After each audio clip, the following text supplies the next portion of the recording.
Hello friends, welcome back to our YouTube channel explain by Aditya Srivastava. तो आप सभी का स्वागत है एक्सप्लेन बाय आदित्य श्रीवास्तव में। करते हैं स्टार्ट आज का एक और इंटरेस्टिंग वीडियो। तो वीडियो में पढ़ने वाले बेसिक मैथ का एक और नया लेक्चर है, जिसमें पढ़ने वाले त्रिभुज के कितने प्रकार होते हैं, त्रिभुज कितने टाइप्स के होते हैं, उसके बारे में पढ़ने वाले हैं। तो इस पूरी वीडियो को ध्यान देखिएगा, बहुत ही छोटी सी वीडियो है। सबसे पहली बात तो ये कि क्या त्रिभुज आपको पता है कि त्रिभुज किसे कहते हैं। त्रिभुज के ऊपर एक लेक्चर आ चुका है पहले से ही, जो कि चैनल पर अवेलेबल होगा इसी चैनल पर, ठीक है। लिंक नीचे लगा दूंगा आप सभी के लिए, या फिर आप लोग सर्च कर सकते हैं। इस वीडियो में पढ़ने वाले त्रिभुज के कितने प्रकार हैं, त्रिभुज का एरिया, त्रिभुज का क्षेत्रफल, सब मैंने पढ़ा दिया आपको पहले ही, ठीक है। इसके लिंक नीचे लगा दूंगा, दोबारा से बता रहा हूँ, ठीक है। जाकर देखिए और समझिए और सीखिए, ठीक है। कोई भी डाउट है तो कमेंट जो करें, ठीक है। तो करते हैं स्टार्ट त्रिभुज के बारे में। त्रिभुज के कितने प्रकार होते हैं, आपको काफी ज्यादा डाउट होता है ना। देखिए पहले त्रिभुज क्या होता है, जिसकी तीन भुजाएं होती है। नाम से पता चल रहा है त्रि मतलब तीन, त्रि मतलब संस्कृत का भाषा, ठीक है। त्रि क्या आपका संस्कृत का लैंग्वेज है। त्रि मतलब हो गया आपका तीन, तीन जानते हैं इस तरीके से।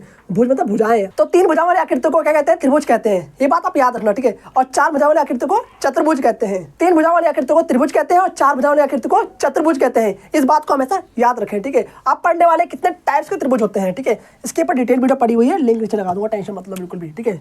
इतना मत सोचो। आप त्रिभुज को दो बेसिस पे डिवाइड किया गया है। कौन कौन सी बेसिस पे भैया? एक तो भुजाओं के बेसिस पर और एक कोण के बेसिस पे डिवाइड किया गया है। तो भुजाओं के बेसिस पे कौन सा त्रिभुज है? तो भुजाओं के बेसिस पे आपका त्रिभुज है, देखिए यहाँ पर ध्यान से। और दूसरा आपका कोण के बेसिस पे। तो भुजाओं के बेसिस पे तीन त्रिभुज पढ़ाए गए आप सभी को। पहला है समबाहु त्रिभुज, समबाहु त्रिभुज, ठीक है। इन सभी त्रिभुज के बारे में डिटेल बताता हूँ, जो टेंशन मतलब त्रिभुज। और दूसरा आपका समद्विबाहु त्रिभुज, समद्विबाहु त्रिभुज, क्या त्रिभुज, ठीक है। त्रिभुज का साइन कैसा होता है पता ही होगा आप सभी को, ऐसा, ठीक है, याद रखें।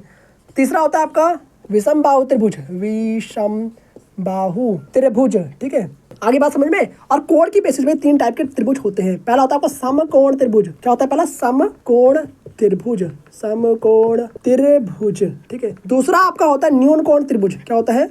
न्यून कोण त्रिभुज। क्या होता है? न्यून कोण त्रिभुज, न्यून कोण त्रिभुज, ठीक है। और तीसरा होता है आपका अधिक कोण त्रिभुज। क्या होता है? अधिक कोण त्रिभुज, ठीक है, अधिक कोण त्रिभुज। आगे बात समझ में। ये 6 टाइप्स के ट्रायंगल आपको पढ़ना है सिर्फ, इसके अलावा आपको कुछ भी नहीं पढ़ना, ठीक है। जैसा कि आप लोग त्रिकोणमिति पढ़ते हैं, तो त्रिकोणमिति में आपको समकोण त्रिभुज दिखता होगा। समकोण त्रिभुज क्या होता है भैया? समकोण त्रिभुज होता है, समकोण त्रिभुज आपका होता है जिसका एक कोण क्या होगा, 90 डिग्री होगा, उसे कहते हैं समकोण त्रिभुज। ये बात आप याद रखें, ठीक है। क्या होता है? 90 डिग्री का इक्वल होता है एक कोण, ओके। न्यून कोण क्या होता है? न्यून कोण जिसका 90 डिग्री से कम एंगल होता है, ठीक है। न्यून मतलब कि कम, किससे कम, ये बात तो मेन है ना। तो 90 डिग्री से कम होता है इसका थीटा। और जो अधिक कोण है वो ज़्यादा होता है 90 डिग्री से, ठीक है। बस इतना बात याद रखें।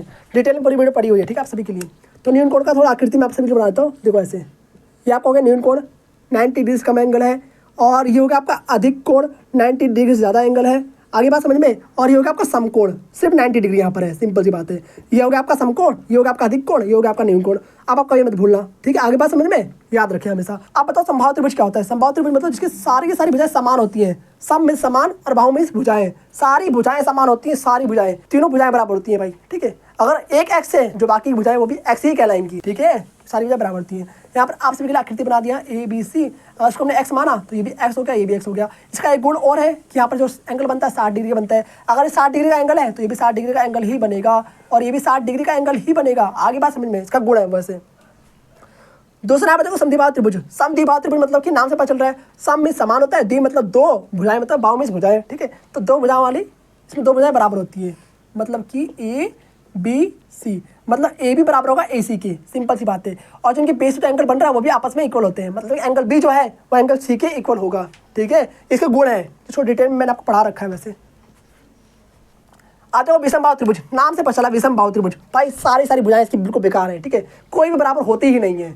विषमबाहु त्रिभुज बिल्कुल डिफरेंट, कोई कहीं भग रहा, कोई कहीं भग रहा, कोई कहीं भग रहा, किसी को कोई मतलब नहीं आपस में, ठीक है। बिल्कुल टेढ़े मेढ़े आकृति बना दो, जैसे मर्जी जैसे बना दो, ठीक है।